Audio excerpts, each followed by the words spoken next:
আমরা যেন মেরাজের শিক্ষা নিয়ে আমরা ঘরে যেতে পারি, আল্লাহ তৌফিক দান করুন। প্রথম শিক্ষা 5 ওয়াক্ত নামাজ পড়বো তো? সুন্নতগুলো কোথায় পড়বো? ঘরে বিবিকে সাথে নিয়ে পড়বেন সুন্নত, আর বিবির জন্য হাত তুলে দোয়া করবেন নাম ধরে, যেটা করতেন রাহমাতুল্লিল। 2 নাম্বার, সন্তানকে বাধা দেব না। সন্তান যা দিবেন ফয়সালা কার? আল্লাহর। কিসের জন্ম নিয়ন্ত্রণ? আপনাদের বগুড়াতে একজন ফ্যামিলি প্ল্যানিং এ চাকরি করতেন, ওনার 11টা সন্তান। আমি গিয়েছি কিছুদিন আগে তার বাড়িতে, 11টা। বললাম কেমনি কি হলো? কয় একটা ছেলের আশায় 10 মেয়ের বাপ হইছি।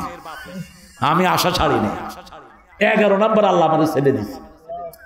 বললাম কেমন হয়েছে? কয় ছেলেটা না হইলে মেয়েটা হইলে ভালো হইতো। ছেলে যে কি কষ্ট আমারে দিছে, 10টা মেয়ে এত কষ্ট দেয়নি।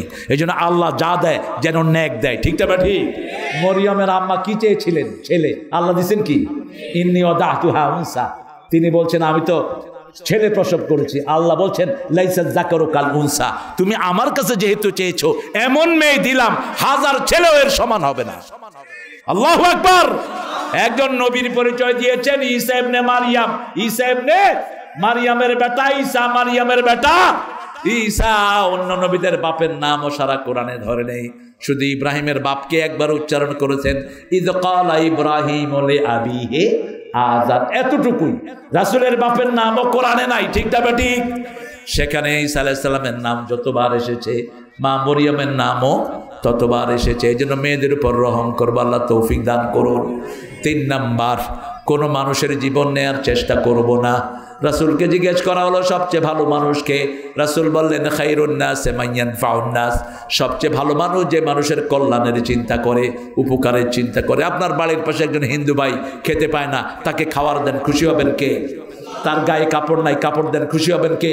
একজন বেনামাজি মসজিদে যেতে পারছে না, তার শরীরে অসুস্থতা, আপনি কোলে করে তাকে মসজিদে নিয়ে যান, খুশি হবেন কে?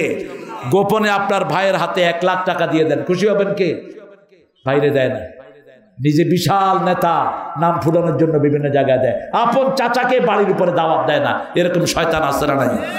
রক্তের সম্পর্ক যারা ছিন্ন করে ওদেরকে জান্নাত থেকে ছিন্ন করে দিবেন কে? কাতিআ রহিম লা ইয়াদখুলুল জান্নাহ, লা ইয়াদখুলুল জান্নাহ। সম্পর্ক যে ছিন্ন করবে নিকট আত্মীয়, ও কখনো জান্নাতে যেতে। রাসূল বললেন 4টা কাজ করো, শান্তির সাথে জান্নাতে যাও। ইফশাউস সালাম, আতিআমুত তুআম, সাল্লু ফিল লাইলি ওয়ান নাসু নিয়াম, তাসিলুল আরহাম, তাদখুলুল জান্নাতা বিসালাম। মানুষকে সালাম দাও, নিজে না খেয়ে মানুষকে খাওয়াও। রাতে যখন সবাই ঘুমায় নামাজে দাঁড়াও, আত্মীয়তার সম্পর্ক জোড়া লাগাও, শান্তির সাথে তুমি জান্নাতে চলে যাও।